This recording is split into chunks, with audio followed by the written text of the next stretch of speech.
Puede que Fox haya tenido siempre los derechos cinematográficos de los X-Men, pero eso no quita que desde la Casa de las Ideas hayan aprovechado todos y cada uno de los estrenos cinematográficos para intentar atraer el máximo número de espectadores al medio que vio nacer a los hijos del átomo. Es por ello que vamos a analizar cómo afectaron los estrenos cinematográficos de Fox a las viñetas. Y os puedo garantizar que hay sorpresas de por medio. Atentos también porque hablaré de Deadpool. Soy Agente Marvel. Bienvenidos a mi canal YouTube.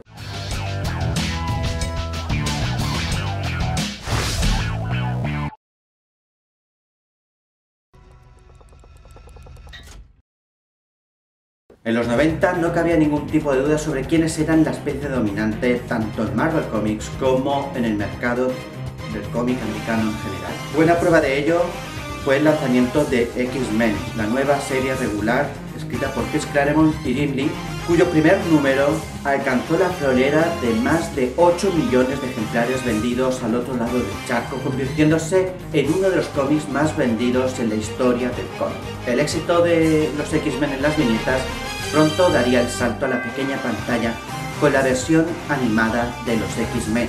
La nueva serie animada permitiría a una generación, entre los que me incluyo yo, conocer de primera mano a los X-Men y sumarse al carro de inmediato. En Marvel creyeron oportuno aprovechar la coyuntura para lanzar un hiper mega crossover que denominaron como en la era de Apocalipsis, que no era otra cosa sino que una artimaña de la editorial para intentar atraer cuantos más espectadores de la televisiva X-Men a sus arcas. Un crossover que sin duda marcó a fuego a toda una generación y que permitiría a muchos sumarse al carro sin ningún tipo de trauma.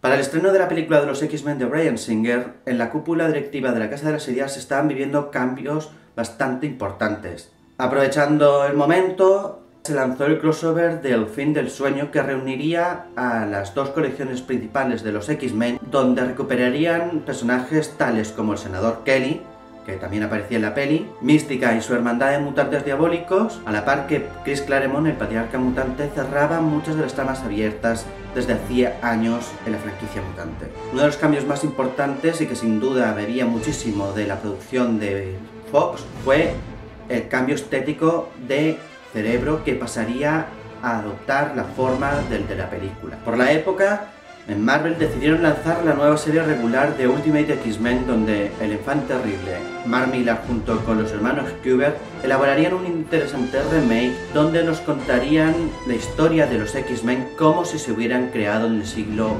XXI.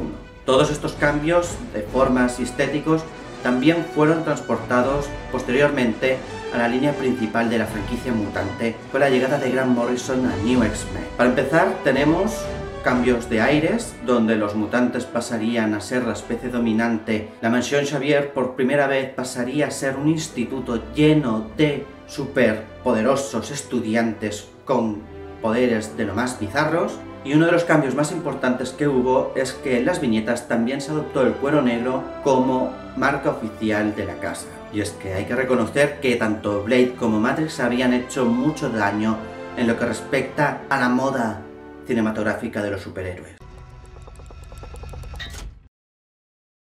Para cuando se empezó a rodar X-Men 2, uno de los rumores que más sonaban era que nos iban a contar el origen del mutante de las garras de adamantium.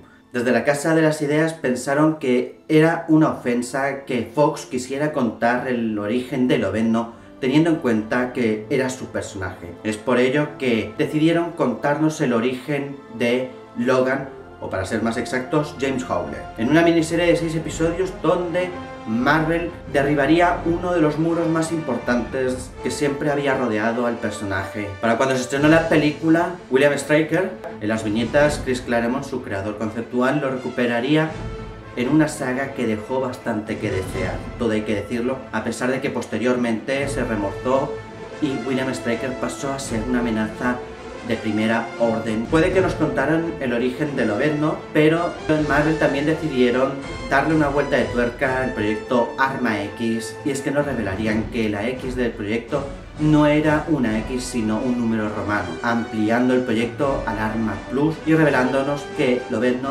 solo era una de una buena cantidad de armas creadas específicamente para eliminar a los mutantes. Ya de paso también nos presentaron el origen de Rondador Nocturno, en una lamentable saga que haría llorar hasta Deadpool. Hizo mucho daño al pobre Kurt Wagner. Por la época, el estreno de las películas de los X-Men habían propiciado que Marvel decidieran lanzar X-Men Evolution, que era una nueva serie animada donde lo más rescatable fue sin duda alguna X-23. Sí, el clon de Lobezno fue presentado por vez primera en esta serie. Craig Kane, su creador conceptual en la serie, daría el salto a la Casa de las Ideas también para narrarnos el origen de X-23 en Marvel Comics. Para cuando se estrenó X-Men 3, Marvel ya tenía en la cartera su plan de Marvel Studios y sus futuros estrenos de Iron Man, el Capitán América, etc. Es por ello que probablemente decidiría arrinconar a los mutantes con Dinastía M, un crossover que simplemente serviría para eliminar el gen mutante y exiliar a los hijos del átomo a San Francisco. Aparte de las palabras mágicas de la bruja escarlata del no más mutantes, también tuvimos una serie de cambios que sin duda alguna venían propiciados por los planes que estaba llevando a cabo Fox para ir con los mutantes.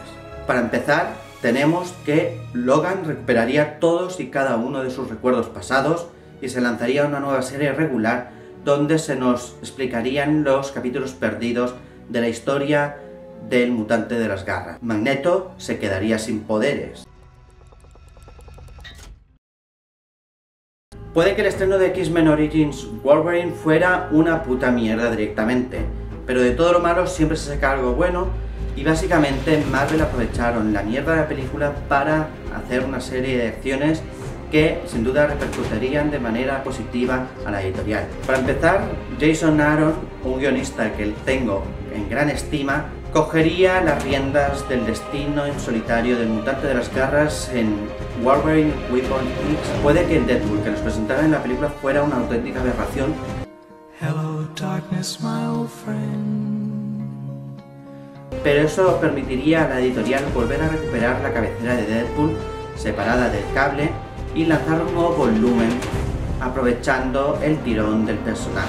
Sin duda uno de los grandes aciertos de X-Men Origins Wolverine fue el que Ryan Reynolds se enamoró de Deadpool y desde entonces no paró hasta conseguir lo que se proponía. Y es que sin ir más lejos, hubo una temporada donde el bueno de Wade Wilson fue curado de su cáncer y el aspecto que lució durante una temporada recordaba vagamente al del actor Ryan Reynolds. Sin duda un guiño que hizo que muchos fans empezaran a quemar sus cómics. Ya he dicho en muchas ocasiones que X-Men First Class fue la respuesta de Fox a la tentativa de Marvel de recuperar los derechos de los X-Men en la gran pantalla. Y es que básicamente Fox decidió realizar este reboot precuela para que Marvel no recuperase los derechos de los mutantes. En la Casa de las Ideas decidieron contarnos X-Men Cisma. Si en la peli de First Class nos iban a contar el origen de la enemistad entre Charles Xavier y Magneto, en los cómics nos iban a contar el origen de la enemistad entre Cíclope y Wolverine. Y es que básicamente X-Men Cisma comparte muchos elementos con First Class. Para empezar tenemos el inicio de la enemistad entre los dos protagonistas de la miniserie o la película en cuestión. El Club Fuego Infernal también fue recuperado para la ocasión y también nos presentaron una nueva generación de mutantes e incluso la batalla final se libraría en una bahía, sustituyendo la crisis de los misiles cubanos por centinelas. ¿Quién da más? Al final de X-Men Cisma, Cíclope se agenciaría un equipo bastante similar al de la Hermandad de Mutantes Diabólicos y Logan se iría a Westchester, donde reabriría el Instituto Xavier, que bautizaría como el Instituto Jean Grey. Para el estreno de Wolverine no cabía ningún tipo de duda de que el personaje andaba algo quemado y manoseado en las viñetas y es que Lobezno había pasado a ser uno de los iconos más importantes de la editorial, siendo Vengador, X-Men, miembro de los Cuatro Fantásticos, X-Force.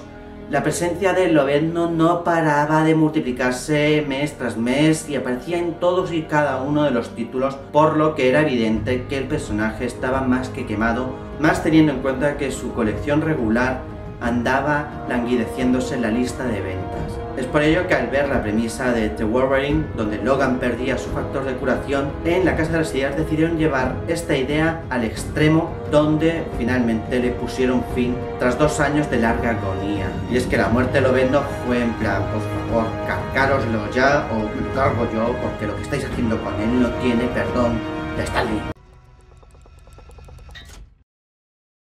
Por el camino nos encontramos con el estreno de Los Vengadores, y es que básicamente cuando se estrenó la película de Los Vengadores, en la Casa de las Ideas decidieron llevar a cabo el crossover Vengadores contra X-Men. Y es que debieron pensar, vale, puede que Fox tenga los derechos en el cine de los X-Men, pero nosotros los tenemos en las viñetas. Si se estrena la peli de Los Vengadores, ¿por qué no enfrentar a los dos supergrupos en un mega crossover que durará 12 números donde los tengamos a todos? Más teniendo en cuenta con lo que tuvimos después, como Los Imposibles Vengadores, que venía a ser una fusión conceptual de los X-Men y los Vengadores, y recuperar al quinteto original de los X-Men de los años 60 a nuestros días. Y es que básicamente una de las cosas que se les debía pasar en la cabeza a los grandes editores de la Casa de las Ideas era: en X-Men First Class nos están presentando una versión apócrifa de los X-Men de los 60. Nuestros X-Men de los 60 no eran esos, eran algo completamente diferentes.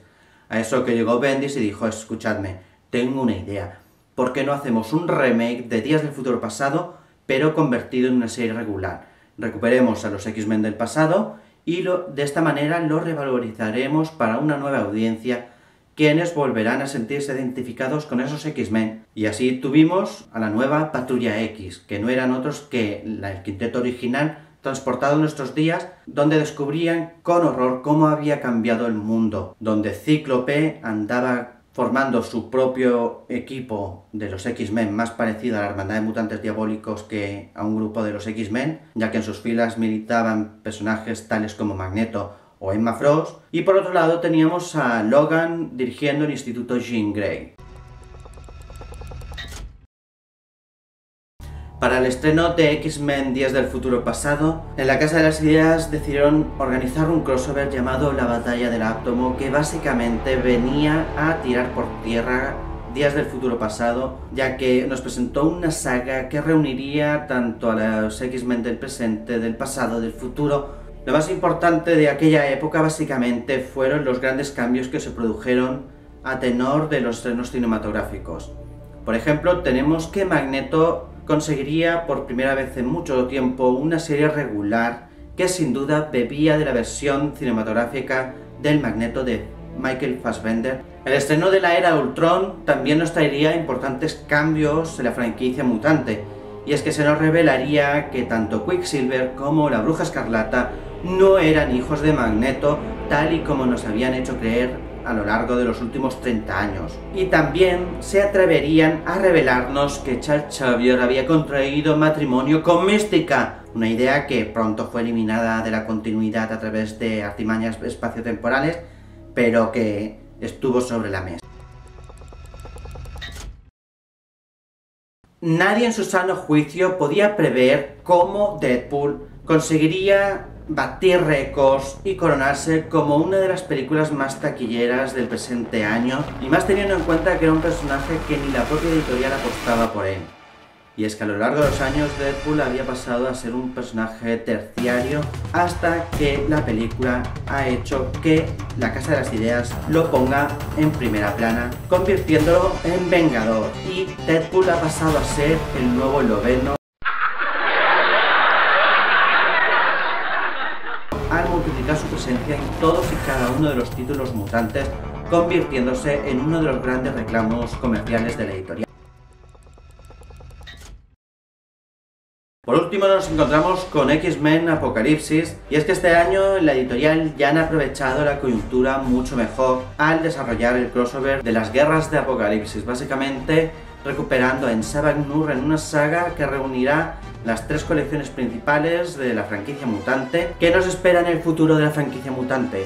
Si nos fijamos bien, en Marvel Comics actualmente tenemos a 2 Lobeznos.